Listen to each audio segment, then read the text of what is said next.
Hi guys, this is Shilpa Mittal और ये जो वीडियो है ये 10th क्लास के स्टूडेंट्स के लिए है। आज से हम अपना नया पार्ट 9 त्रिकोणमिति के कुछ अनुप्रयोग शुरू करने जा रहे हैं। इसके पहले आपने पार्ट 8 में जो कुछ भी पढ़ा है, मतलब जितने भी तरह के साइन कॉस टेन थीटा होते हैं, उन सबके जो अलग अलग मान होते हैं, लाइक साइन 30 का मान क्या है, tan 45 का मान क्या है, cos 90 का मान क्या है, ये सब आपको पता है। ये आप पार्ट 8 में पढ़ चुके हैं। आज से हम पार्ट 9 स्टार्ट कर रहे हैं, जिसमें भी आपको पार्ट 8 के उन टेबल्स की और उन मानों की जरूरत पड़ेगी। सो 9.1 है हमारी। 9.1 का जो हमारा पहला क्वेश्चन है, पहले हम उसे समझ लेते हैं।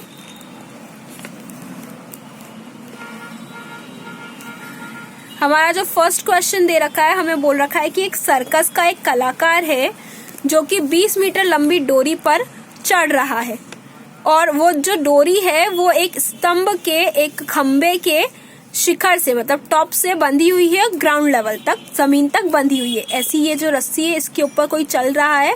ये एक खंबा है, इस खंबे से बंधी हुई है वो रस्सी जमीन के कोने तक। अब आपको पता करना है कि इस खंबे की ऊंचाई क्या है, और आपको बोल रखा है कि जो रस्सी है ये जमीन से जो कोण बना रही है ये 30 डिग्री का कोण है, ठीक है। और आपको इस खंबे की ऊंचाई निकालनी है। तो हम इसका सॉल्यूशन देख लेते हैं।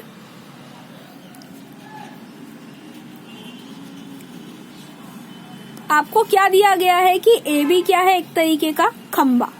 तो हमने ए बी को खंबा मान लिया है कि ए बी हमारा खंबा है। नाउ अब हमको एक ट्राइंगल दिख रहा है, एक त्रिभुज दिख रहा है ए बी सी। इस त्रिभुज में हम देख सकते हैं कि हमारे पास कर्ण का मान है, इसे आप कर्ण बोलते हैं। तो कर्ण का मान हमारे पास 20 मीटर है, पर लंब का मान हमारे पास नहीं है, जिसे हम परपेंडिकुलर कहते हैं। तो हमारे पास परपेंडिकुलर लंब का मान नहीं है, और हाइपोटेनस कर्ण का मान है 20 मीटर, और कोण हमें दे रखा है 30 डिग्री। तो ऐसा कौन सा थीटा है जो इसमें लंब और कर्ण दोनों की जरूरत पड़ती है? तो हमें पता है कि साइन थीटा होता है, जिसका फॉर्मूला होता है लंब बटे कर्ण, या मैं कहूँ इसे परपेंडिकुलर अपॉन में हाइपोटेनस भी कह सकते हैं। तो लंब बटे कर्ण साइन थीटा का फॉर्मूला होता है। आपको लंब निकालना और कर्ण दे रखा है, और साथ में एंगल की वैल्यू भी दे रखी है, कोण का मान भी दे रखा है 30 डिग्री। तो हमने यहाँ पुट कर दिया साइन 30, और जो फॉर्मूला है लंब बटे कर्ण, तो लंब का मान है ए बी, तो ए बी ऊपर आ गया। कर्ण का मान है ए सी, तो ए सी नीचे आ गया। ए बी का मान हमें पता नहीं है, हमने A B as it is उतार लिया। ए सी का मान हमें पता था 20 मीटर था, तो हमने यहाँ 20 लिख दिया।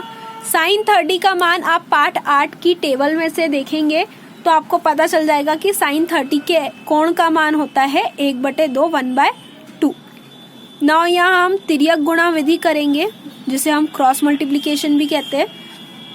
2 का ए बी से गुणा किया तो 2ab आ गया, 20 का 1 से गुणा किया तो 20 आ गया।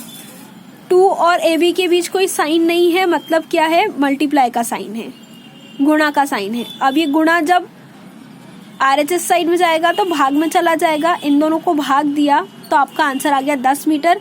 मतलब आपके स्तंभ, आपके खंबे की ऊंचाई कितनी है, 10 मीटर। यही निकालना था हमें, जो हमने निकाल लिया।